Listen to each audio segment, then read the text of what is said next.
이제 5개월 차 신혼부부입니다. 남들이 보면 별거 아니라고 생각할 수도 있는데 제게는 도저히 용납이 안 되는 일이라서 하루빨리 남편과 이혼하고 제 결혼 생활을 끝내려 하는 중이에요. 결혼은 5달 전에 했지만 집 문제 때문에 남편과 같이 산 지는 겨우 2달입니다. 남편과 저는 분명 맞벌이를 하고 살 거라 생각해서 결혼을 했고 실제로 얼마 전까지 남편이 직장을 다니고 있었어요. 하지만 저랑 합가를 한 지 겨우 일주일 만에 멀쩡히 5년 동안 다니던 회사에 사표를 내고 지금은 집에 들어앉아서 놀고 먹고 있습니다. 왜 그만뒀냐? 뭐가 힘들어서 나랑 상의도 없이 사표를 냈냐고 아무리 물어봐도 남편은 꿀먹은 벙어리가 된 것처럼 입을 꼭 다물고 아무런 말을 해주지 않아요. 그냥 회사에서 무슨 일이 있었고 남자의 자존심 때문에 참고 다닐 수 없다는 말만 반복합니다. 그놈의 자존심이 뭔지 저는 잘 모르겠지만 결혼하자마자 직장 그만두고 놀고 먹는 건 사기 결혼을 한 게 아닐까 싶을 정도로 열받는 일이에요. 저희 신혼집도 전세 대출을 받았는데 남편이 한순간에 백수가 되어버리니까 졸지에 대출금과 생활비는 제가 다 책임져야 하는 상황입니다. 매달 들어가는 고정비가 있는데 대체 어쩌려고 이러냐 잔소리를 하면 아직 퇴직금도 있으니 천천히 취업 준비를 해서 더 좋은 회사 들어가겠다고 헛소리를 하고 있어요. 우리 두 사람의 수입이 엄청 대단한 것도 아니고 제가 다니는 회사나 남편이 다니던 회사가 고만고만한 중소기업입니다. 얼마 안 되는 월급에 결혼하느라 모아놓은 돈도 거의 다 써버린 상황인데 갑자기 남편의 수입이 제로가 되어버리니까 나름대로 계획했던 모든 것이 망가지더라고요. 당장 적금도 하나도 못 넣게 생겼고 남편은 부족한 돈을 자기 퇴직금으로 가져다가 쓰라지만 그거 다 쓰고 나면 그 다음엔 뭘 어떻게 할 생각인지 계획도 없잖아요. 제 월급으로 아끼고 살 수밖엔 없었고 남편과 살기 시작한 최근 한 달 동안은 하루하루 속이 상하고 피가 말리는 기분으로 지냈습니다. 하지만 그런 제 마음과는 다르게 남편은 무사태평 그 자체더라고요. 넘어진 김에 쉬어간다는 말처럼 자기가 5년이나 그 회사 다니면서 제대로 쉬어본 적도 없다며 서두르지 않고 천천히 좋은 직장을 구하겠다는 소리를 했습니다. 그렇게 한 달 가까이 남편이 구직 활동하는 모습을 전혀 찾아볼 수 없었어요. 매일 아침에 제가 출근할 때까지 침대에서 일어날 줄을 모른 채 늘어지게 잠을 자고 있었고 그 외의 시간에는 집에서 배달 음식을 시켜 먹으며 빈둥거립니다. 저녁에는 일주일에 2번 정도는 친구들 만나서 술을 마시고 들어오는데 그때 쓰는 돈도 전부 남편의 퇴직금에서 꺼내 쓰고 있어요. 처음엔 자기가 퇴직했으니까 기념이라고 술을 엄청 사고 다니더니 저랑 돈 때문에 크게 싸운 뒤로는 요즘은 친구들이랑 술값을 나눠내는 것 같더라고요. 아직 우리가 결혼하지 않은 사이라면 이 사람이 직장을 그만두던 말던 제가 상관할 바가 아니었겠죠. 하지만 결혼식 끝난 지 얼마나 됐다고 저한테 이러는지 모르겠어요. 저는 학창시절 공부는 잘 못해서 좋은 대학을 나오지도 못했고 그래서 대기업을 다니진 못하지만 지금까지 나름 계획적으로 착실하게 살았다고 생각해요. 200만 원 겨우 넘는 월급을 받으면서도 정해진 적금 넣고 한 달에 딱 제가 쓰기로 정한 용돈 이외에는 낭비한 적 없습니다. 비싼 물건을 사고 싶으면 카드로 긁지 않고 몇 달에 걸쳐서 돈을 모아서 구입했어요. 그 흔한 해외여행 한번 해본 적도 없고 친구들 하나씩은 다 가지고 있던 명품 가방도 저는 하나도 갖고 있지 않아요. 이렇게 살아온 덕분에 27 나이에 결혼 전 돈을 6천만 원 모을 수 있었습니다. 엄청 큰 돈은 아니지만 제 입장에서는 아끼고 아껴서 모아온 돈이에요. 반면에 남편은 올해 30살인데 결혼 전에 모아둔 돈이 1,000만 원도 없었습니다. 저랑 월급이 크게 차이 나는 것도 아닌데 차도 한 대 끌고 다니고 친구들 만나고 노는 걸 좋아해서 벌면 버는 대로 많이 쓰면서 살았더라고요. 그래도 결혼한다고 하니까 시댁에서 현금 5천만 원을 지원해 주셨고 그 돈 5천만 원에 은행에서 대출을 받아서 신혼집을 전세로 구할 수 있었죠. 집 사주시는 것도 아니고 전세 대출도 갚아야 하니까 저는 혼수 같은 건 최소한만 하기로 하고 딱 냉장고 하나 침대 하나 맞춰서 들어갔습니다. 그 외에 TV, 세탁기, 청소기 등등은 남편이 자취하면서 쓰던 것들을 그대로 가져와서 쓰는 중이에요. 제 목표는 결혼하고 아이 낳기 전에 전세 사는 2년 동안 열심히 돈을 모아서 내 집을 장만하는 것이었고 남편 월급까지 전부 제가 관리하고 용돈을 주기로 합의된 상황이었죠. 하지만 결혼 3달 만에 제가 계획했던 모든 것은 다 수포로 돌아가 버리고 말았습니다. 결혼 전 저희 친정부모님 댁에서 살 때보다 당연히 생활비도 많이 들어가는데 벌이는 저 혼자 벌고 있으니 스트레스가 이만저만이 아니었어요. 남편이 돈을 더 벌 수 있는 직장을 구하겠다고 호언장담을 해놓은 상황이라 처음에는 참고 기다리려고 했는데 백수 생활 2달이 넘은 지금까지 아무것도 바뀐 것이 없네요. 그래도 결혼이 애들 장난도 아니고 저도 참고 좀 더 기다려보려고 했어요. 잔소리하고 싶어도 꼭 참고 오늘은 어디 면접이라도 보고 왔냐고 물어보고 싶었지만 남편 스트레스 받을까봐 자제하면서 살았습니다.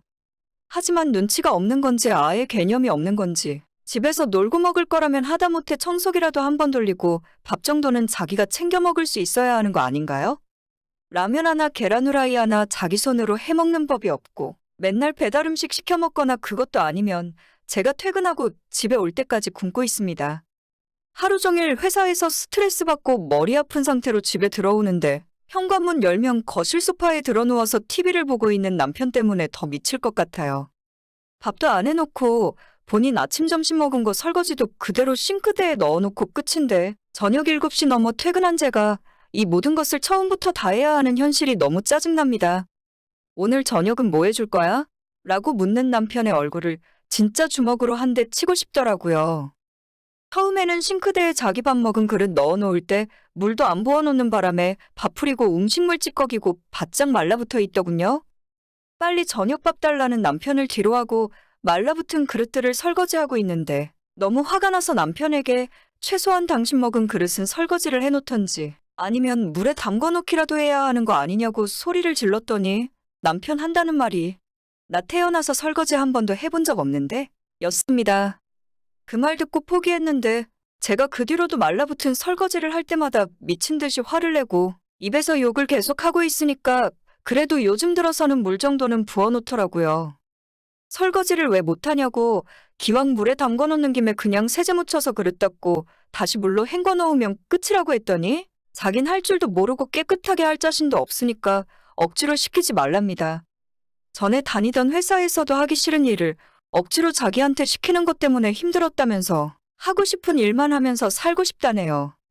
결혼 전에 연애할 때는 각자 따로 집에서 살아서 그런지 남편의 이런 모습을 전혀 몰랐거든요. 그냥 요즘 사람들답지 않게 야가 빠지지도 않고 순수한 듯한 모습이 좋았는데 이제 보니 그냥 세상 물정을 모르고 고생도 안 해본 사람일 뿐이었네요. 최소한 눈치라도 있으면 몇 달 동안 집에서 놀고 먹으면서 아내가 퇴근하고 돌아오는데 청소기 돌리고 설거지 정도는 할 수 있는 거 아닙니까? 그거 하는데 1시간, 2시간 걸리나요? 남편이 직장 때문에 결혼 전 혼자 자취를 5년 정도 했었는데 그땐 그럼 어떻게 살았냐고 물어봤더니 시어머니께서 일주일에 한 번씩 올라오셨다고 하더라고요. 2시간 거리에 사시는 시어머니가 일주일마다 오셔서 아들 자취방 청소도 해주고 밀린 빨래도 하고 반찬 싸다가 냉장고에 넣어놓고 가면 남편은 퇴근하고 집에 와서 햇반을 전자레인지에 돌려서 어머님이 싸다 주신 반찬으로 밥 먹고 그렇게 5년 동안 살았답니다. 거리만 멀리 떨어져 있는 거지 어머님 댁에서 산 거나 뭐가 다를까 싶어요. 하다 남편에 대한 원망이 시어머니한테까지 향하게 되더라고요. 평생 자기 아들 옆구리에 끼고 살 것도 아니면서 어떻게 이런 식으로 아무것도 할 줄 모르는 바보로 키우셨는지 모르겠어요. 청소기 안 돌려봤으면 이번 기회에 배워서 돌리라고 하면 먼지가 너무 날려서 기침이 나고 힘들답니다. 설거지는 깨끗하게 할 자신이 없어서 못하겠고 청소기는 먼지 때문에 기침이 나서 못하겠고 대체 그동안 살면서 밥은 어떻게 먹고 회사는 어떻게 다녔고 군대는 어떻게 다녀왔는지 정말 이해 못하겠더라고요. 2달 가까이 내일은 좀 달라지겠지. 남편이 이제 곧 직장을 구해서 출근을 하겠지라는 희망을 갖고 버티면서 살고 있었는데 지난주 드디어 인내심의 한계를 느껴 남편에게 폭발해버렸고 저는 지금 집 나와서 친정에 들어와서 지내는 중입니다.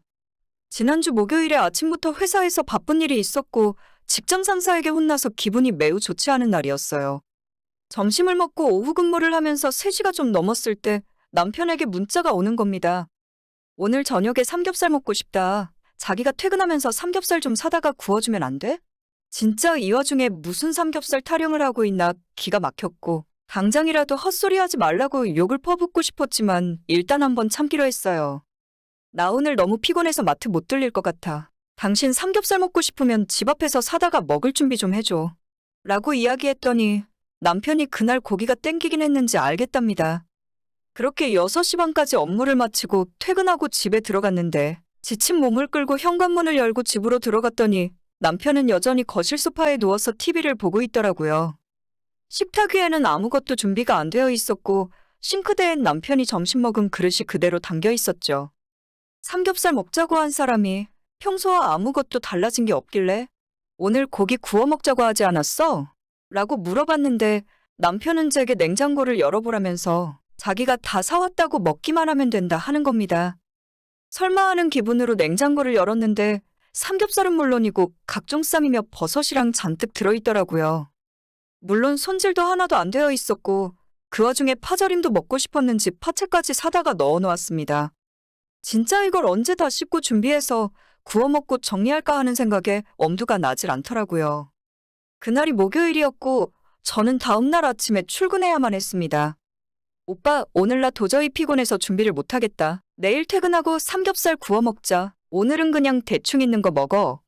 라고 했더니 남편이 그때부터 삐져가지고 입이 대빠른 튀어나오더라고요. 자기가 마트까지 가서 장을 봐놨는데 어떻게 안 해줄 수 있냐면서 삼겹살 그까짓 거 그냥 대충 불판 꺼내서 구워 먹으면 그만인데 그게 뭐가 어렵냐고 툴툴거렸어요. 제가 화장 지우고 세수하고 나왔는데도 계속 투덜투덜거리고 있길래 오빠 나 오늘 너무 피곤하고 입맛도 하나도 없어. 그렇게 삼겹살이 먹고 싶으면 그냥 알아서 구워 먹어. 라고 했더니 집에 밥도 안 해놨고 삼겹살 먹으면 된장찌개도 끓여줘야 하는데 저보고 너무 아내로서 남편에 대한 성의가 없다네요. 그 말을 듣는 순간 눈앞이 하얘지면서 정말 사람 속이 뒤집어지는 기분이 뭔지 알겠더라고요. 내가 하루 종일 일하고 집에 와서 네 삼겹살 먹게 밥하고 찌개까지 끓여줘야 하냐고. 너는 집에서 뭐하고 있었냐고 소리를 질렀더니 남편 한다는 말이 그럼 나보고 밥을 하라고? 하는 거예요. 너가 못할 게 뭐가 있냐? 쌀 씻어서 밥통에 넣고 버튼만 누르면 되는데? 내가 너라면 와이프 퇴근하기 30분 전에 새로 밥 지어놓고 기다리고 있을 거라고 말을 했죠. 남편은 기가 막히다는 듯이 세상이 아무리 변하고 지금은 너가 돈 좀 번다고 유세 떠는데 여자가 밥을 하는 것이 맞다면서 남자랑 여자랑 똑같이 생각하지 말랍니다. 그 말에 또다시 너무 열이 받아서 누구는 태어날 때부터 먹는 놈 따로 해주는 놈 따로 있냐고. 그렇게 다 남을 부려먹고 살 거라면 다시 옛날처럼 너네 엄마가 해주는 밥 먹으라고. 왜 나랑 결혼해서 고생시키려고 하냐고 소리 지르고 집에서 뛰쳐나왔습니다. 그 길로 지금까지 일주일 동안 집에 들어가지도 않고 있어요. 남편도 그놈의 삼겹살 때문에 단단히 삐졌는지 저한테 먼저 연락 한 번 없더라고요. 그러다가 엊그제 시어머니한테서 전화가 왔는데 저보고 그만하고 빨리 집에 들어가라시네요. 우리 애가 겉으론 저래도 속 안에는 아주 여린 놈이야. 아마도 너한테 많이 미안해하고 있을 거다. 라고 말씀을 하시는데 알고 보니 시어머니도 이 와중에 남편이 밥 좀 해달라고 불러서 신혼집에 올라왔다가 내려가시는 중이더라고요. 나랑 이 정도로 싸우고 그놈의 밥 때문에 가출까지 한 상황인데도 자기 손으로 뭔가 해볼 생각은 하지 않고 멀리 사는 시어머니 불러다 밥을 해달라 하는 남편을 보면서 이 인간은 도저히 바뀌지 않겠다는 확신이 들었습니다. 적당히 싸우고 남편이 사과하면 다시 돌아가려고 했는데 진짜 이젠 정이 뚝 떨어져서 하루라도 같이 살고 싶은 생각이 없어요. 바로 어제 남편에게 이혼하겠다고 이야기를 해놓고 아직 답장은 오지 않았습니다. 나는 무조건 너랑 이혼할 거고 합의고 소송이고 내가 할 수 있는 건 다 할 거니까 괜히 허튼 생각하지 말고 빨리 끝내자고 했어요. 내가 너한테 다시는 밥 차려줄 일도 없을 거고 내 돈으로 널 먹여 살릴 일도 없다고 했죠. 남편은 제가 보낸 문자는 읽었는데 혼자 생각을 하는 건지 어쩌고 있는 건지 왜 아직까지 가타부타 말이 없는 건지 모르겠습니다. 이제 겨우 결혼식 올린 지 반년도 안 됐고 남편이랑 같은 집에서 산 지는 2달밖에 안 됐어요. 벌써부터 이 모양인데 살면서 고쳐 쓰는 것도 무리인 것 같고 본인 하기 싫은 건 죽어도 못하는 남편과는 정말 더 이상 못 살겠네요. 평생 그렇게 자기 엄마나 부려먹으면서 본인 하고 싶은 대로 하고 살았으면 좋겠어요. 옛날 같았으면 남편이 저 모양이어도 그냥 참고 살았을 텐데 이제는 저희 부모님도 우리 집 이야기 들으니까 하루라도 빨리 이혼하고 나오랍니다. 제가 집안일을 5대5까지 바란 것도 아니고 그냥 성의 표시라도 했으면 이렇게까진 안 했을 것 같아요. 놀고 먹으면서 하나도 부끄러운 줄도 모르고 뻔뻔하게 밥해달라는 그 모습이 이제는 기생충처럼 느껴집니다. 애라도 생기기 전에 하루라도 빨리 갈라서는 게 맞는 일인 것 같아요. 오늘의 제 이야기는 여기까지입니다. 구독과 좋아요, 알림 설정 부탁드립니다. 다들 행복하시고 좋은 하루 보내시길 바랍니다.